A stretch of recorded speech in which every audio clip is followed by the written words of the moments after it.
Hi hello வணக்கம் மக்களே, this is Jennifer for newsy juicy. இன்றைக்கும் நம்ம ஏரோப்ளைனில் இருக்க ஆப்ஜெக்ட்ஸில் உள்ள ஹிடன் மீனிங் பற்றி தான் நம்ம இந்த வீடியோவில் பார்க்க போகிறோம். லைக் பிளாக் பாக்ஸ்னால் என்ன, ஏன் டேக் ஆஃப் ஆகும்போது லேண்ட் ஆகும்போது டிம் லைட் யூஸ் பண்ணுறாங்க, எதுக்காக சீட்ஸ் எல்லாம் ப்ளூ கலரில் இருக்குது, இப்படின்னு சில விஷயங்களை பற்றி நம்ம கிளியராக பார்க்க போகிறோம்.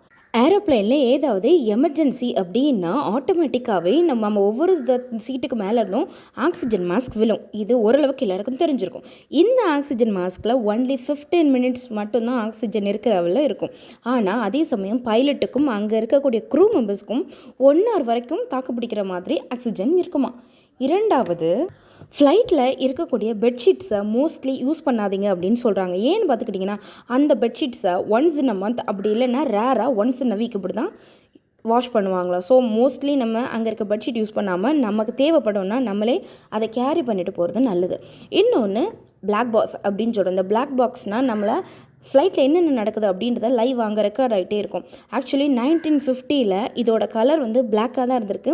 ஆனால் ஏதாவது டிசாஸ்டர்ஸ் ஏற்படும் போது அந்த பிளாக் பாக்ஸை ஃபைண்ட் அவுட் பண்ணுறது ரொம்ப கஷ்டமாக இருந்திருக்கு. ஸோ அதனால் என்ன பண்ணிட்டாங்கன்னா, என்ன நடந்தாலும் ஈஸியாக கண்ணுக்கு தெரிகிற மாதிரியான கலர் வைக்கணும்னு ஆரஞ்சு கலரில் வச்சுட்டாங்க. ஆனால் அந்த பிளாக் பாக்ஸ் அப்படின்ற பேரை மட்டும் இனிமேல் மாற்றவே இல்லை. நம்ம எல்லோரும் கவனிச்சோன்னா லேண்டிங் அண்ட் டேக் ஆஃப்க்கு முன்னால் அவங்க என்ன பண்ணுவாங்கன்னா, லைட்டை வந்து டிம் லைட் போடுவாங்க இல்லையா. அந்த டிம் லைட் எதுக்கு போடுறாங்க அப்படின்னு பார்த்துக்கிட்டிங்கன்னா, இப்போ ஏதாவது எமர்ஜென்சி அப்படின்னா நமக்கு சடனாக பவர் போயிருச்சு அப்படின்னா நமக்கு இந்த எக்ஸிட் ஆகிற வழியை கண்டுபிடிக்கிறது ரொம்ப கஷ்டமாக இருக்கும். ஏன்னா மோஸ்ட்லி லேண்ட் ஆகிறதுக்கு ஒரு 5 மினிட்ஸ்க்கு முன்னால், டேக் ஆஃப் ஆகிறதுக்கு ஒரு 5 மினிட்ஸ்க்கு முன்னால் தான் 90% ஆஃப் ஆக்சிடென்ட்ஸ் நடக்குது அப்படின்னு சொல்கிறாங்க. ஸோ சீக்கிரமாக நம்ம ஐஸ் வந்து அடாப்ட் ஆகணும் அப்படின்றதுக்காக தான் என்ன பண்ணுறாங்கன்னா, லேண்ட் ஆகிறதுக்கு முன்னாலையும் டேக் ஆஃப் ஆகிறதுக்கு முன்னாலையும் லைட்டை டிம்மாக பண்ணுறாங்க, நம்ம சீக்கிரமாக வழியை கண்டுபிடிக்கணும் அப்படின்னு. நெக்ஸ்ட்டு பார்த்திங்கன்னா, ஃப்ளைட்டில் ரொம்ப கேவலமான ரொம்ப அழுக்கான, டாய்லெட்டை விட அழுக்கான பிளேஸ் என்னென்னு அப்படி பார்த்துக்கிட்டிங்கன்னா, அது நம்ம சீட்ஸுக்கு முன்னால் எடுக்கல ட்ரே. அந்த ட்ரே தான் ரொம்ப அழுக்கான இடம் ஃப்ளைட்டில் அப்படின்னு சொல்கிறாங்க. ஸோ நம்ம போன உடனே அதை ஒரு வைப்பை வச்சு நீட்டாக வைப் பண்ணிட்டோம்னா நமக்கு எந்த பிரச்சனையும் இருக்காது. டாய்லெட்டை விட 8 மடங்கு அழுக்கு அதிகமாக இருக்குன்னா பார்த்துக்கோங்களேன். அடுத்து பார்த்துக்கிட்டிங்கன்னா, ஃப்ளைட்டில் மோஸ்ட்லி 99% ஆஃப் சீட்ஸ் வந்து ப்ளூ கலரில் தான் இருக்குது. அது ஏன் ப்ளூ கலரில் இருக்குதுன்னு பார்த்துக்கிட்டிங்கன்னா, இந்த ஒவ்வொரு கலருக்குமே மனுஷனுடைய மனநிலைக்கும் தொடர்பு இருக்குமா.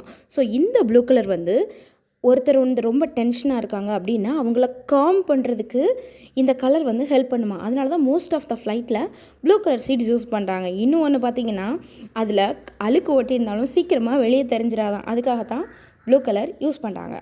நெக்ஸ்ட்டு பைலட்ஸ் யாருமே பேர்டு வச்சுருக்க மாட்டாங்க. அந்த பேர்டு எதுக்கு வச்சுருக்க மாட்டாங்க அப்படின்னு பார்த்தீங்கன்னா, இப்போது ஏதாவது எமர்ஜென்சி டைமில் ஆக்சிஜன் மாஸ்க் மாட்டணும் அப்படின்னா அவங்க அந்த தாடி வச்சுருந்தாங்கன்னா அந்த ஆக்சிஜன் மாஸ்க்கு கரெக்டாக ஃபிட் ஆகாதான். ஸோ அதனால தான் என்ன பண்ணுறாங்கன்னா, பைலட்ஸுக்கு வந்து தாடி வைக்கிறதுக்கு அலோட் கிடையாது. நீங்கள் நல்லா நோட் பண்ணியிருந்தீங்கன்னா தெரியும், பஸ்ஸு, காரு, ட்ரெயின் எங்கே பார்த்தாலும் ஒன்றில் ஸ்கொயர் ஷேப்பில் இருக்கும் ஜன்னல், இல்லைன்னா ரெக்டாங்கிள் ஷேப்பில் இருக்கும். ஆனால் ஃப்ளைட்டில் பார்த்திங்கன்னா ரவுண்ட் ஷேப்பில் இருக்கும். இது வந்து அந்த ஃப்ளைட்டை வந்து அழகுக்காக அதில் வைக்கலை. அதுக்கு பின்னால் உள்ள சயின்டிஃபிக் ரீசன் என்னென்னு பார்த்துக்கிட்டிங்கன்னா, 1950s உள்ள ஏரோப்ளைனில் ஸ்கொயர் ஷேப்பில் தான் ஜன்னல் இருந்திருக்கு. ஆனால் மேலே பறக்க அதோட ப்ரெஷர் தாங்காமல் அந்த ஜன்னல் 4 எட்ஜ் இருக்கும் இல்லையா, அந்த 4 எட்ஜ்லேயும் ப்ரெஷர் ஜாஸ்தியாகி ஃப்ளைட் நிறைய ஆக்சிடென்ட்ஸ் ஆகிருக்கு. ஸோ அதுக்கப்புறம் தான் சயின்டிஃபிக் ரிசர்ச் எல்லாம் பண்ணி இது ரவுண்ட் ஷேப்பில் இருந்தால் எந்த எட்ஜஸுமே வராது, எந்த ப்ரெஷரும் வராது அப்படின்னு தான் அந்த விண்டோவை என்ன பண்ணியிருக்காங்கன்னா ரவுண்ட் ஷேப்பில் வச்சுருக்காங்க. அப்புறம் நல்லா பார்த்துருந்திங்கன்னா அந்த விண்டோக்கு பக்கத்தில் கீழே ஒரு சின்ன ஹோல் இருக்கும். அந்த சின்ன ஹோல் எதுக்குன்னு பார்த்துக்கிட்டிங்கன்னா, வெளியே இருக்கக்கூடிய ஏர் ப்ரெஷரும் உள்ளே இருக்கக்கூடிய ஏர் ப்ரெஷரையும் மேனேஜ் பண்ணுறதுக்காக தான் என்ன பண்ணியிருக்காங்கன்னா அதில் ஒரு குட்டி ஹோல் வச்சுருக்காங்க. இன்னொன்று, ஃப்ளைட்டில் இருக்க கண்ணாடி மொத்தம் 3 லேயராக இருக்குமா. அதில் ஏதாவது இப்போ பேர்ட்ஸால் ஃப்ளைட்டுக்கு வானத்தில் நிறைய தொந்தரவு வருமா அப்படின்னு கேள்விப்பட்டிருக்கேன். ஸோ என்ன பண்ணுறாங்கன்னா, அப்படி ஏதாவது ஆனாலும் ஃபஸ்ட்டு லேயர் கண்ணாடி உடஞ்சாலும் மிச்சம் இருக்கக்கூடிய 2 லேயர்ஸ் வந்து நம்மளை பாதுகாத்துக்கிறோம் அப்படின்னு சொல்கிறாங்க. அடுத்து இப்போது விங்ஸ் தான் நமக்கு பறக்கிறதுக்கு முக்கியம் இல்லையா, ஃப்ளைட் பறக்கிறதுக்கு. இந்த விங்ஸோட எட்ஜில் பார்த்திங்கன்னா லைட்டாக ஃபோல்ட் பண்ணி விட்டுருப்பாங்க. இந்த ஃபோல்டிங் எதுக்குன்னு என்னைக்காவது யோசித்து பார்த்துருக்கீங்களா? இந்த ஃபோல்டிங் எதுக்கு அப்படின்னு பார்த்துக்கிட்டிங்கன்னா, இப்போது ஹை ப்ரெஷரை வந்து லோ ப்ரெஷரை நோக்கி ட்ராவல் ஆகிட்டே இருக்குமா. அப்படி ட்ராவல் ஆகும்போது அந்த எட்ஜை தாண்டி மேலே போகும்போது அதில் சின்ன சின்ன காற்று சுழல்கள் உருவாகுமா. அந்த காற்று சுழல் என்ன பண்ணுமா, ஃப்ளைட்டை முன்னால் போக விடாமல் பின்னால் பார்க்க இழுக்குமா. அப்போது அதனால் ஃபியூயல் நிறைய செலவாயிருக்கு, கஷ்டப்பட்டு முன்னால் இது பண்ண மாதிரி இருந்திருக்கு. ஸோ என்ன பண்ணியிருக்காங்க, இதையும் ஒரு ஆராய்ச்சி பண்ணி எப்படி அமைக்கலாம் அப்படின்னு யோசிச்சப்போ ஒரு சின்ன பெண்ட் பண்ணால் போதும் இந்த ப்ராப்ளம் சால்வ் ஆகிடும் அப்படின்னு கண்டுபிடிச்சிருக்காங்க. அடுத்து ஃப்ளைட்டில் பெட்ரோல் எங்கே ஸ்டோர் பண்ணுறாங்க அப்படின்னு தெரியுமா, அந்த விங்ஸில் தாங்க ஸ்டோர் பண்ணுறாங்க. ஏன்னா இந்த விங்ஸ் வந்து நமக்கு பார்க்குறதுக்கு ரொம்ப தின்னாக தெரிஞ்சாலும் அது பக்கத்தில் போய் பார்க்கும்போது அது நமக்கு நல்ல பெருசாகவே இருக்குது. இப்போ ஃப்ளைட்டில் சமநிலையில் கொண்டு போகணும் அப்படின்னா ஃப்ளைட்டில் முன்னாடி ஸ்டோர் பண்ணாலும் முன்னால் ஃப்ளைட் இதாகும், பின்னால் ஸ்டோர் பண்ணால் பின்னால் இழுக்கும். ஸோ அந்த ஃப்ளைட்டில் சமநிலை மெயின்டைன் பண்ண முடியாது. ஸோ இந்த சமநிலை மெயின்டைன் பண்ணுறாக்க என்ன பண்ணுறாங்கன்னு பார்த்தீங்கன்னா, விங்ஸில் வந்து இடம் எம்டியாக தானே இருக்கும். ஸோ என்ன பண்ணுறாங்க, அந்த விங்ஸில் தான் ஃபியூயலை சேவ் பண்ண ஆரம்பிக்கிறாங்க. பக்கத்தில் போனால் தான் தெரியும் அந்த விங்ஸு எவ்வளோ பெருசாக இருக்குது அப்படின்னு. இந்த ஏரோப்ளைனில் சமநிலையை மெயின்டைன் பண்ணணுன்னா விங்ஸில் சேவ் பண்ணணும் அப்படின்றத கண்டுபிடிச்சிருக்காங்க. அடுத்து எல்லா ஏரோப்ளைன்லேயும் பார்த்துக்கிட்டிங்கன்னா விங்ஸ் வந்து ஸ்ட்ரைட்டாக இருக்காது, கொஞ்சம் பின்னால் பார்க்க போன மாதிரி தான் இருக்கும். எதுக்காக அப்படி இருக்குது அப்படின்னு என்னைக்காவது யோசிச்சிருக்கோமா? போயிங் 747 மொத்தம் எரிபொருள் எவ்வளோ இருக்குன்னு பார்த்தீங்கன்னா 2,00,000 லிட்டர். இதில் 1 மணி நேரத்துக்கு 988 கிலோமீட்டர் ட்ராவல் ஆகுமா. ஒரு செகண்டுக்கு 4 லிட்டர் ஃபியூவல் தேவைப்படுமா. ஸோ 1940 அந்த விங்ஸ் வந்து ஸ்ட்ரைட்டாக இருக்க மாதிரி தான் வச்சுருக்காங்க. ஆனால் அப்போ ஃபியூயல் வந்து ரொம்ப ஸ்பீடாகவே காலியாக இருக்குது. ஸோ என்ன பண்ணியிருக்காங்க அப்படின்னா, அதை ஸ்லாண்டிங்கில் வச்சு பார்க்கும்போது ஃபியூயல் வந்து கொஞ்சம் குறைவாகவே போயிருக்கு, வேகமும் அதிகரிச்சிருக்கு. ஸோ இதனால தான் ஸ்ட்ரெயிட்டாக இருந்த விங்ஸை பார்க்க வளைஞ்ச மாதிரி மாற்றியிருக்காங்க. ஃப்ளைட்டில் பார்த்தீங்கன்னா நடக்கிறதுக்கு இடம் இருக்கும். இந்த நடக்கிற இடத்த பார்த்தீங்கன்னா அதில் 2 பக்கமே 2 கோடு இருக்கும். அதாவது அங்கே இந்த பார்டரை தாண்டி நீயும் வரக்கூடாது, இந்த பார்டரை தாண்டி நானும் வரமாட்டேன் அப்படின்ற மாதிரி இருக்கும். ஆனால் ரீசன் அது இல்லைங்க.